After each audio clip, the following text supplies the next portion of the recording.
What's up guys, it's Michael here. In this video, we're going to look at the topic of saving money, recommended by CNBC.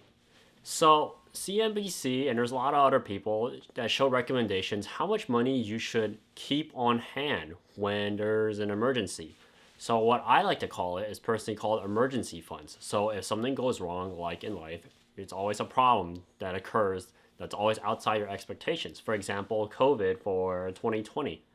No one really thought that something like this would happen.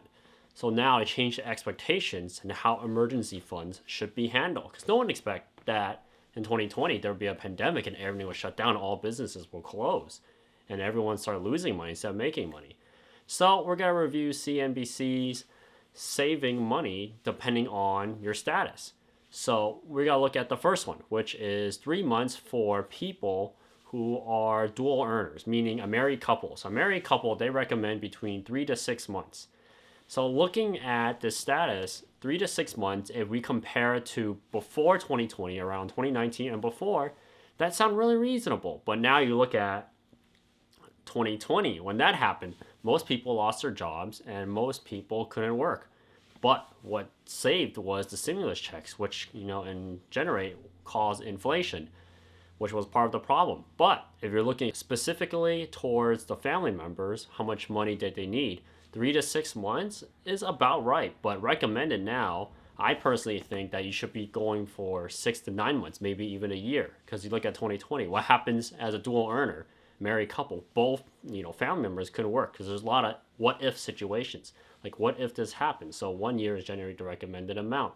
If it's in this case, a pandemic.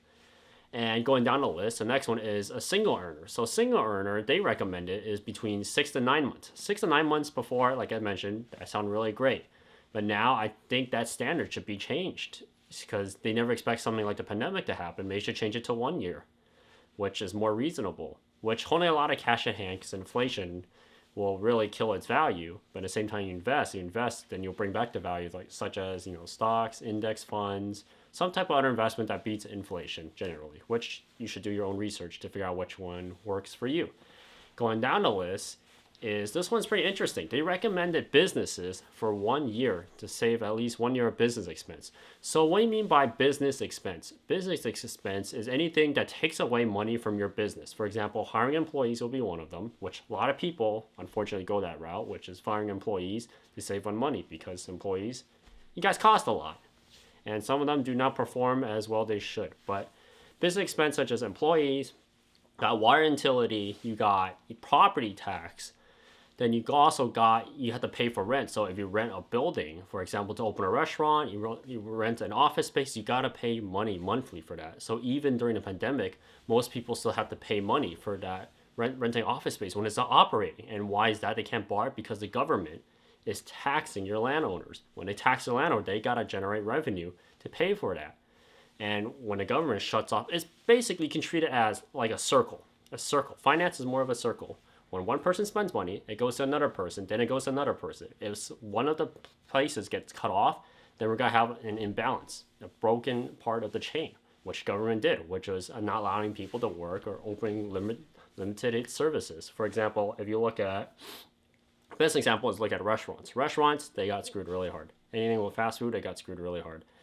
And you look at supermarkets and chains, he said they didn't get really, they weren't in trouble. But if you look at the big picture, why weren't smaller supermarkets allowed to open, like such as mom and pop shops to open small supermarkets, compared to big chains like Ralph's, Costco, Walmart, Target? They were all allowed to be open during the pandemic, while everyone else, like the medium-sized to the smaller-sized supermarkets, grocery stores, were forced to close, which is really, really ironic. Not to be conspiracy theories, but there's something being in play in there. But if you look at that case, going towards saving specifically, they said at least 1 year of business expense, it's about right. Preferably, because from 2020 to 2021, that was the time before the vaccine shots came out. And around 2020, mid-2021 and 2022, that's when they start rolling it out. But recommend this at 1 year. Personally, I have to change that to 2 years now. 2 years at minimum. Because if you look at 2020 to 2021, the vaccine takes about, on average, 18 months. They rushed it out, so it took a little bit less than 18 months.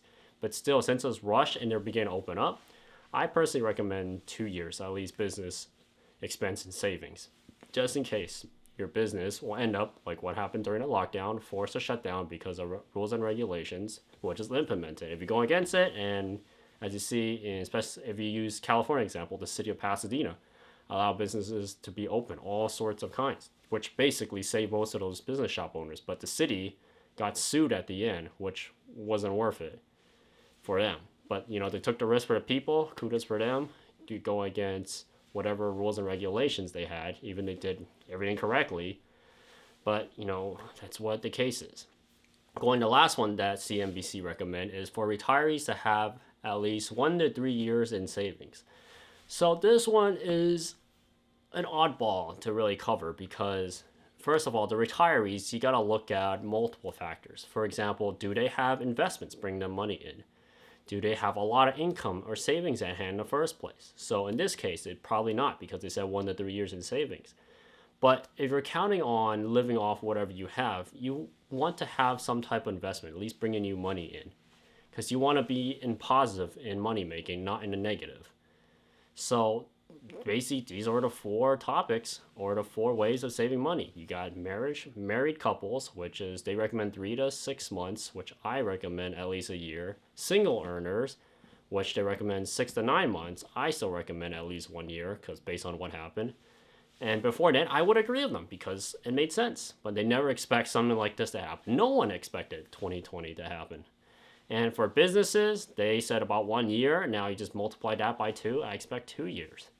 Because something like this, no one expected to happen. Everyone to be shut down and start losing revenue and firing people. And for retirees, it's, 1 to 3 years. That sounds about right. But right now, it really depends on the individual. As an individual, they have to make their own decisions. It has to be factoring what type of investments they have, what type of money they bring in, how much savings they have, how much money do they spend also as a person, what type of lifestyle they live. So that's it for this video. Please like, share, and subscribe, and I'll see you guys next time. Peace.